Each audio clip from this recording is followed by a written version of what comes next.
Hello guys, welcome to my legal code again.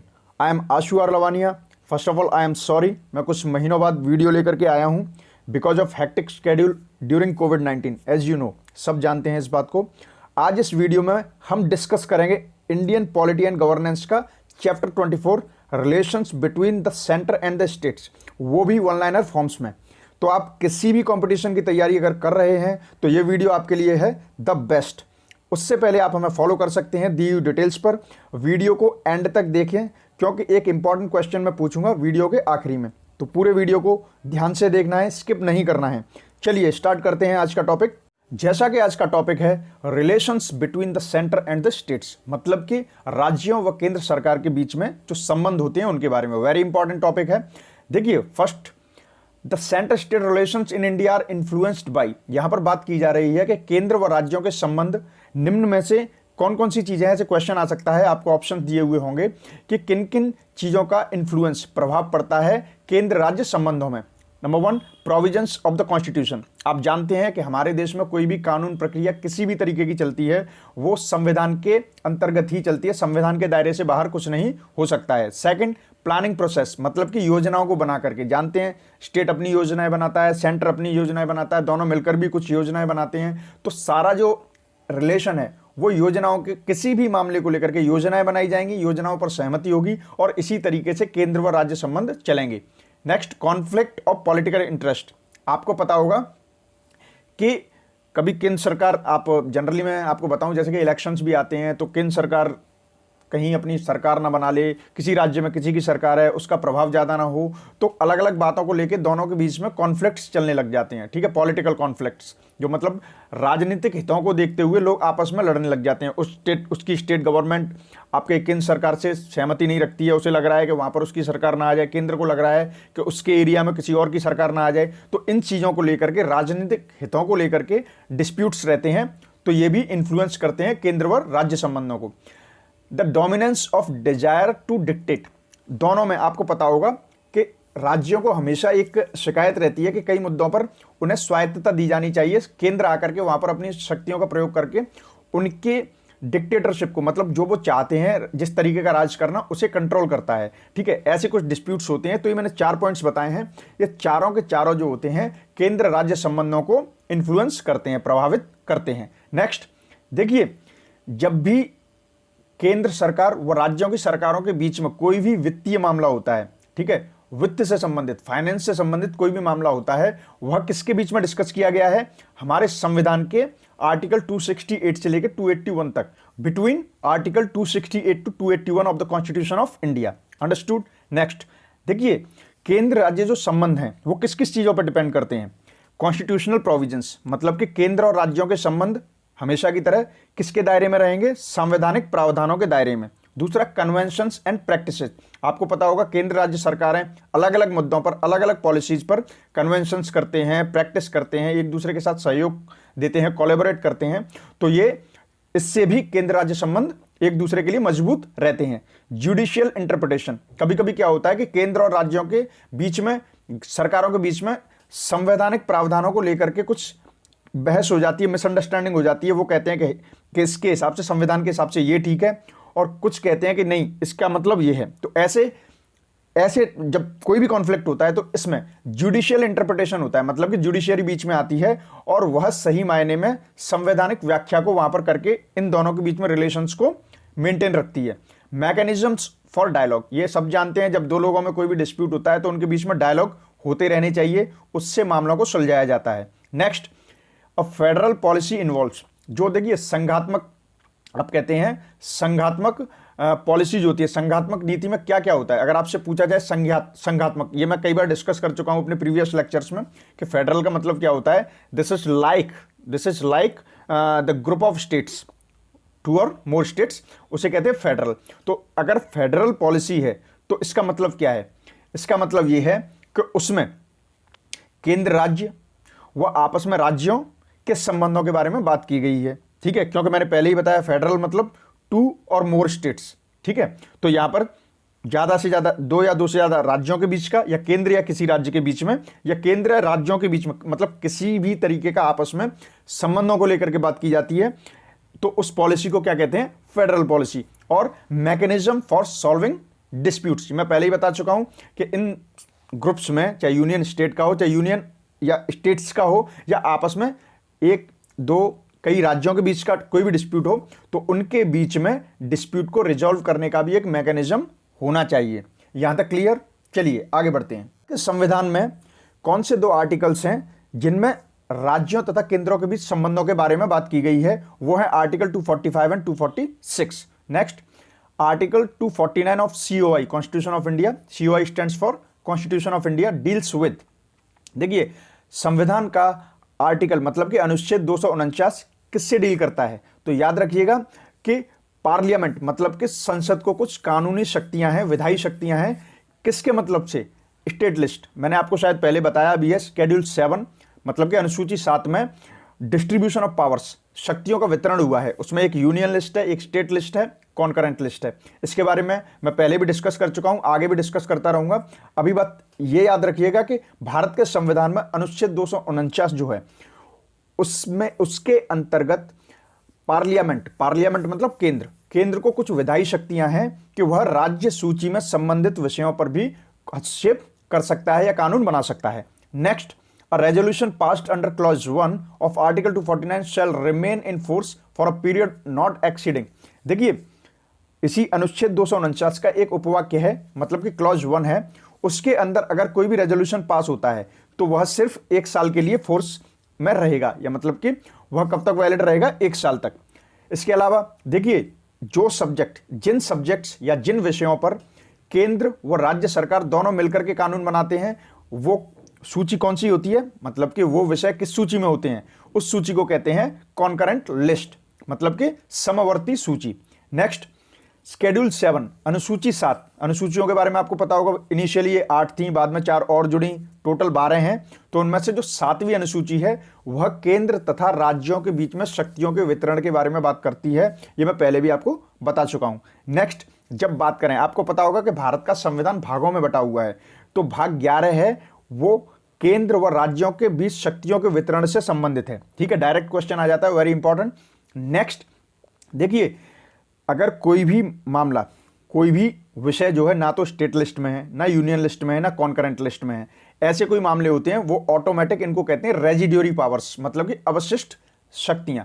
इन सूचियों से बाहर की और कई शक्तियां जो होती हैं वो ऑटोमेटिक केंद्र सरकार के हाथों में चली जाती हैं। मतलब कि अगर किसी भी सूची में कोई भी शक्ति नहीं है तो वह ऑटोमेटिक उस पर कानून बनाने का अधिकार होगा केंद्र का। नेक्स्ट, जब हम बात करते हैं सेंटर स्टेट रिलेशंस, देखिए सेंटर स्टेट रिलेशंस को कई बार म्यूनिसिपल रिलेशन भी कहा जाता है। ऐसा क्यों होता है? क्योंकि आप जानते हैं कि स्टेट मतलब कि राज्य का फाइनेंशियल मैटर्स पर पूरा होल्ड नहीं होता, उसको केंद्र सरकार कंट्रोल करती है, तो इसलिए सेंटर स्टेट रिलेशंस को फाइनेंशियल मैटर्स में म्यूनिसिपल रिलेशन कहा जाता है। नेक्स्ट देखिए, भारतीय संविधान का एक अनुच्छेद है आर्टिकल 355, अनुच्छेद 355। इसके अंदर यह कहा गया है कि यह केंद्र सरकार की ड्यूटी रहेगी हमेशा कि अगर किसी भी स्टेट को, जो राज्य हैं हमारे देश में, किसी भी स्टेट को बाहरी आक्रमण या किसी भी तरीके के आंतरिक विद्रोह का खतरा मंडराता है, तो यह केंद्र का उत्तरदायित्व होगा, केंद्र सरकार की जिम्मेदारी होगी उसे प्रोटेक्ट करना। I hope you got it. Next देखिए, संविधान में भारत के राज्यों के आपस में संबंध बने रहें, इसके लिए बहुत सारी सुविधाएं की गई हैं, लेकिन इसके अलावा भी कुछ संस्थाएं ऐसी बनाएगी जो इनके बीच में संबंधों को परस्पर जोड़ करके रखें, अच्छा रखें। वो कौन कौन सी हैं? National development council and the governors conference, मतलब कि राष्ट्रीय विकास परिषद, वो इसीलिए बनाई गई थी कि राज्यों के बीच में परस्पर संबंध अच्छे रहें। और गवर्नर्स कॉन्फ्रेंस मतलब कि समय समय पर जो राज्यपाल क्यों? क्योंकि यहाँ पर राज्यों के बीच में संबंधों को लेकर बात चल रही है और राज्य का हेड कौन होता है? गवर्नर। तो राज्यपालों की कॉन्फ्रेंस होती रहती है जिससे कि संबंध दोनों के, 2 या 2 से अधिक राज्यों के बीच में परस्पर अच्छे रहें। और देखिए, इनको एक्स्ट्रा कॉन्स्टिट्यूशनल इसलिए कहते हैं क्योंकि संविधान मतलब कि संविधान जो है कॉन्स्टिट्यूशन, उसके अंदर इनका कोई प्रावधान नहीं है, ये उससे हट करके बनाए गए हैं। तो जो चीज संविधान में नहीं होती है उसे एक्स्ट्रा कॉन्स्टिट्यूशनल कहते हैं। ठीक है, नेक्स्ट देखो, यहां पर मैं एक बात बताना चाहूंगा, जैसे कि आपने सुना होगा डिप्टी चीफ मिनिस्टर बना देते हैं। ठीक है, डिप्टी प्राइम मिनिस्टर मान लो कल को बना दिया या ऐसा हुआ भी है, तो ये कोई ऐसे पद नहीं है जो संविधान में लिखे हुए हों, इनको कहते हैं एक्स्ट्रा कॉन्स्टिट्यूशनल पोस्ट, मतलब संविधान से अलग। नेक्स्ट देखिए, भारतीय संविधान का अनुच्छेद 263, ठीक है, ये क्या प्रावधान करता है? भारतीय संविधान का अनुच्छेद 263 प्रावधान करता है अंतर्राज्यीय संबंधों के बारे में। देखिए, केंद्र और राज्यों के संबंध अलग चीज है, लेकिन राज्यों के बीच में भी तो संबंध रहने चाहिए। तो राज्यों के बीच में संबंध रहने के बारे में कहा गया है अनुच्छेद 263 में। और आपने सुना होगा अंतर्राज्यीय परिषदें, ये संवैधानिक जो जब भी क्वेश्चन आ जाता है कि अंतर्राज्यीय परिषदें मतलब कि इंटरस्टेट काउंसिल्स क्या संवैधानिक हैं? हाँ, संवैधानिक हैं। क्यों? क्योंकि संविधान में इनका जिक्र किया गया है। देखिए नेक्स्ट, ये पॉइंट्स को आप केयरफुली पढ़िएगा। केंद्र सरकार की एक पावर होती है अंतर्राज्यीय, मतलब राज्यों के बीच में नदियां बह के होके जाती हैं, कभी कुछ इस राज्य में कुछ उस राज्य में, तो राज्यों के बीच में से कोई एक कॉमन रिवर फ्लो करती है तो उनको लेकर के डिस्प्यूट हो जाती हैं, ठीक है, उनको लेकर के डिस्प्यूट हो जाते हैं।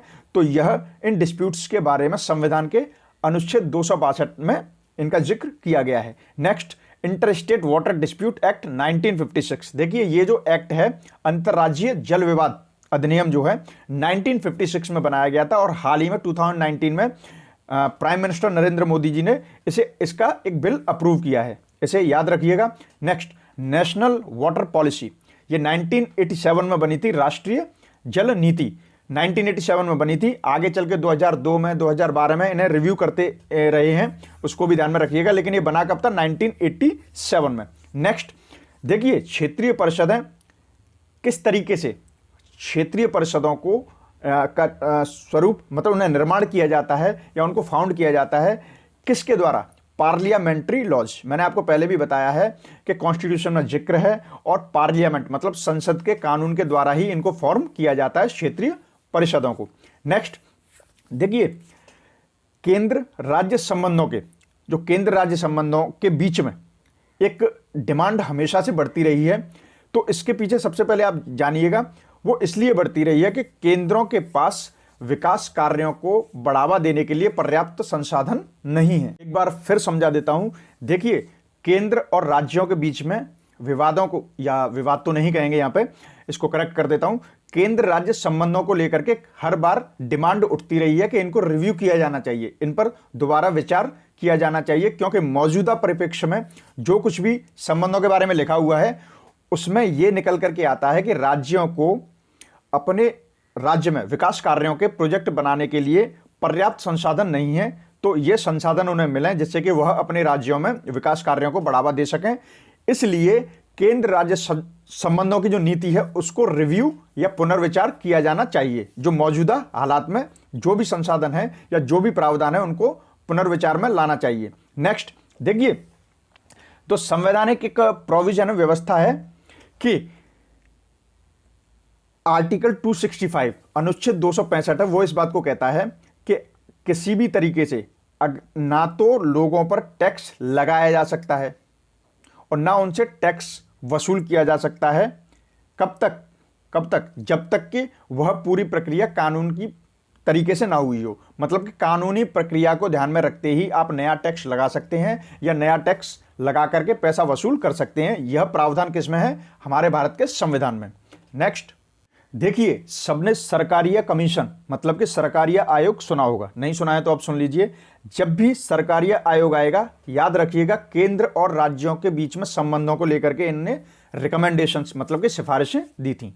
नेक्स्ट, सरकारिया आयोग ने जब रिकमेंड किया था कि आर्टिकल 356 इमरजेंसीज के बारे में तो आप जानते होंगे ना, आर्टिकल 352, 356 एंड 360, ठीक है, तो उसमें से आर्टिकल 356 है जो आपने सुना होगा जनरली, प्रेसिडेंट रूल, ठीक है। तो सरकारिया आयोग ने रिकमेंड किया था कि प्रेसिडेंट रूल वाला जो अनुच्छेद है 356, इसको सेंटर द्वारा स्पेयरिंगली मतलब कि इसका मतलब होता है किफायत से अपनी सुविधानुसार केंद्र सरकार यूज करती रही है, ठीक है।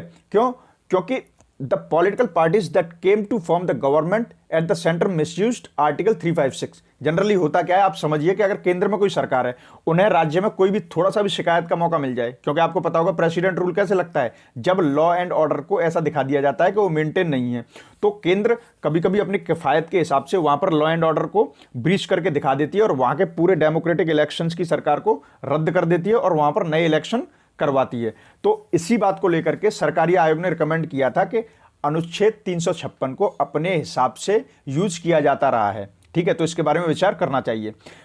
नेक्स्ट देखिए, परमानेंट इंटर स्टेट काउंसिल, अंतर्राज्यीय परिषदें जो हैं, जिनको कि हम कहते हैं इंटर गवर्नमेंटल काउंसिल, अंतर सरकारी परिषदें, ये किसके द्वारा इनको रिकमेंड किया गया था? इनकी स्थापना के बारे में किसके द्वारा रिकमेंड किया गया था? वही सरकारी आयोग के द्वारा।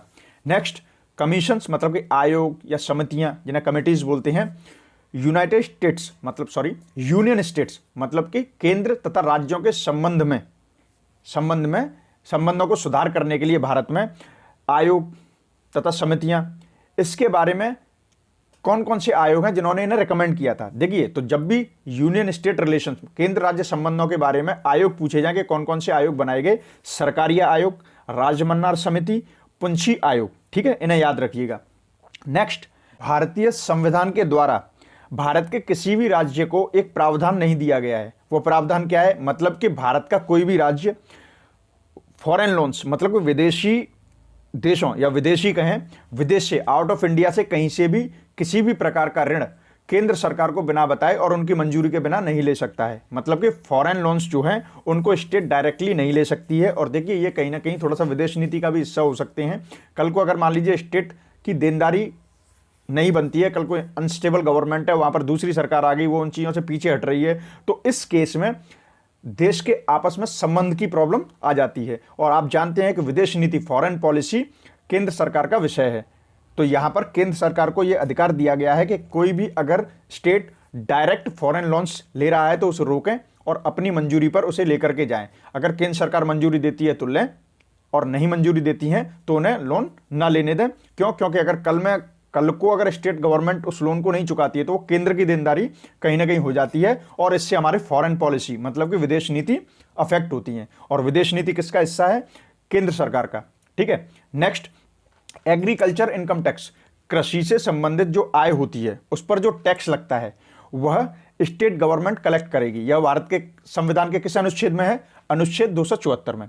नेक्स्ट एंड द लास्ट, देखिए, टैक्सेस जितने भी लोगों पर लगाए जाएंगे केंद्र सरकार द्वारा, लोगों पर लगाए जाएंगे और वसूले जाएंगे केंद्र सरकार द्वारा, उन सारे टैक्सेस को केंद्र तथा राज्यों में परस्पर बांटा जाए, सिवाय कृषि आय से जो टैक्स स्टेट गवर्नमेंट ले रही है उसे छोड़ करके। ठीक है, मैं एक बार फिर बोल देता हूं कि मान लीजिए, आपको पता होगा कि केंद्र सरकार टैक्सेस वसूल करती है, लगाती है और वसूल करती है। उनमें से एग्रीकल्चर मतलब कि कृषि आय पर जो टैक्स होता है वो स्टेट गवर्नमेंट लेती है। तो यहां पर बात चल रही है कि केंद्र सरकार जो भी टैक्स लगाती है और वसूल करती है उनको केंद्र तथा राज्यों के बीच में बांटा जाना चाहिए। यह किसमें कहा गया है? भारतीय संविधान के आर्टिकल 270 में, अनुच्छेद 270 में। और याद रखिएगा कि केंद्र राज्यों के बीच में जो टैक्स बांटा जाता है वह कृषि आय पर जो टैक्स होता है उसको छोड़ करके जो टैक्स वसूल किया जाता है उसको बांटा जाता है। क्यों? क्योंकि कृषि आय पर जो टैक्स वसूल किया जाता है वह राज्य सरकारों के द्वारा किया जाता है, केंद्र सरकार नहीं करती है। आई होप यहां तक आपको बिल्कुल समझ में आया होगा। तो अब हम बढ़ते हैं the question of the session की तरफ। जैसा कि मैंने आपको बोला था कि मैं लास्ट में आपसे इसी वीडियो में से एक अच्छा क्वेश्चन पिक करूंगा, मोस्ट इंपॉर्टेंट क्वेश्चन। अगर आपने वीडियो अच्छे से देखा होगा तो आप इसका आंसर कर पाएंगे। देखिए, क्वेश्चन ये है जो आपके सामने है, centre state relations in India are influenced by, Hindi में भी बता देता हूं, केंद्र राज्य संबंध जो भारत के होते हैं, केंद्र तथा राज्यों के बीच में जो भारतीय सरकार में संबंध होते हैं वह किन किन चीजों से प्रभावित होते हैं। आपके सामने ऑप्शंस हैं, आपने ये वीडियो अच्छे से देखा है, आप इसका आंसर कर पाएंगे। आप पर आता है, फटाफट कमेंट कीजिए, कमेंट में आंसर कीजिए और एक दूसरे की हेल्प कीजिए। इसका सही आंसर मैं बताऊंगा अगले वीडियो में। तो ये था हमारा आज का टॉपिक। अगले सेशन में हम डिस्कस करेंगे इमरजेंसी प्रोविजंस के बारे में, मतलब कि आपातकालीन व्यवस्थाओं के बारे में हम बात करेंगे वन लाइनर फॉर्म में। तब तक वीडियोस पर लाइक कीजिए, कमेंट कीजिए व शेयर जरूर कीजिए। चैनल को सब्सक्राइब कीजिए और बने रहिए my legal code e learning पर। Thanks, all the best and bye bye.